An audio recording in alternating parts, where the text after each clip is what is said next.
Unit 7, The Emotional Self. Section 1, Self equals mind, but not emotion. Susan Greenfield specializes in the physiology of the brain. She's professor of synaptic pharmacology at Lincoln College, Oxford, and until 2010, she was director of the Royal Institution. She's researched Parkinson's disease and Alzheimer's, but here we're going to look at her theory of the self.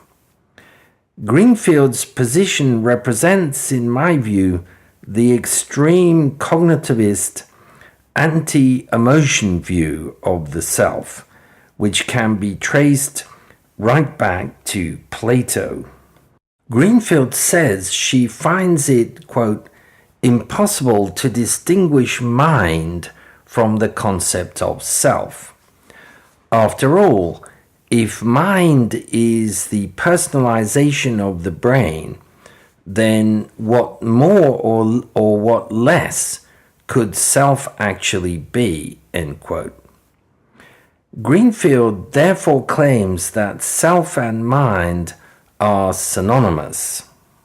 However, the other aspect of her self theory is that the, quote, emotions are an abrogation of the self.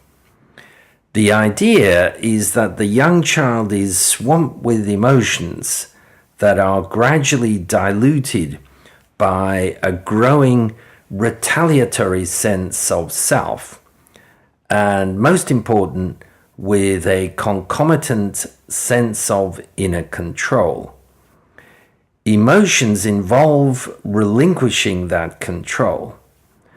I think this increasingly interactive and ever-changing dialogue between self and outside world is important because it highlights the basic issues of how we see ourselves, and indeed how we choose to live our lives, end quote. Given Greenfield's emphasis here on the self retaliating against emotion and the extreme importance of controlling the emotions, she clearly doesn't see the emotions as forming the foundation of the self and providing it with tools for living, as do our emotion theories below. Greenfield gives several examples where the emotions swamp and overwhelm the self.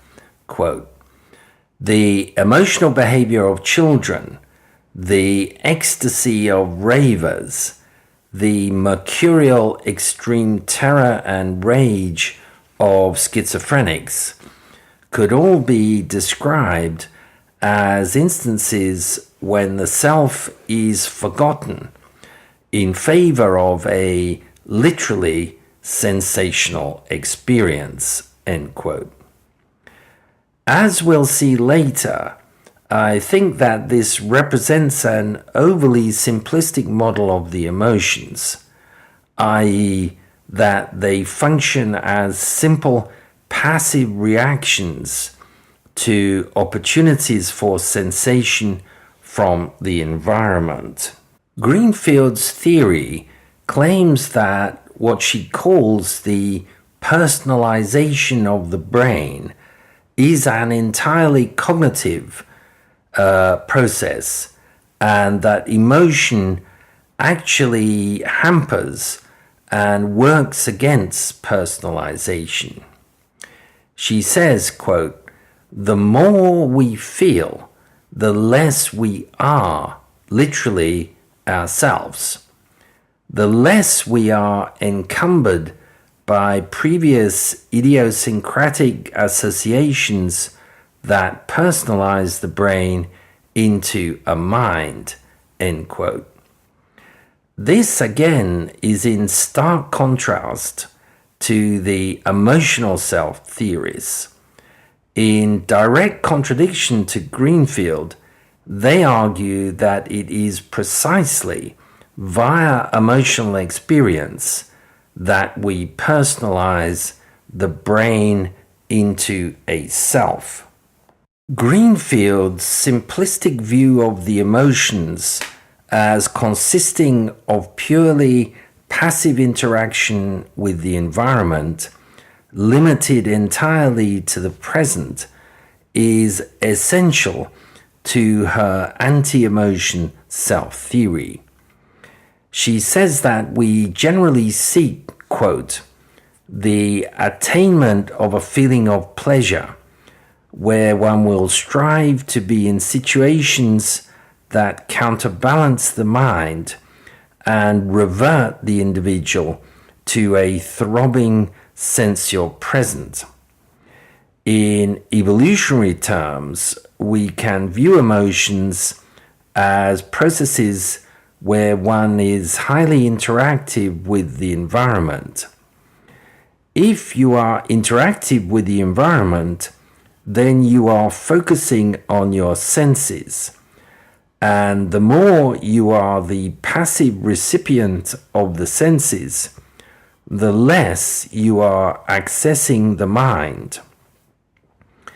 The more you do this, the more you are letting go of the self, and end quote. As we shall see below, an alternative theory is that the emotions represent millions of years of evolutionary wisdom, pre-packaged in a set of genetically pre-programmed active responses to the environment. Again, Greenfield equates emotion with a diminution in our sense of both meaningfulness and selfhood.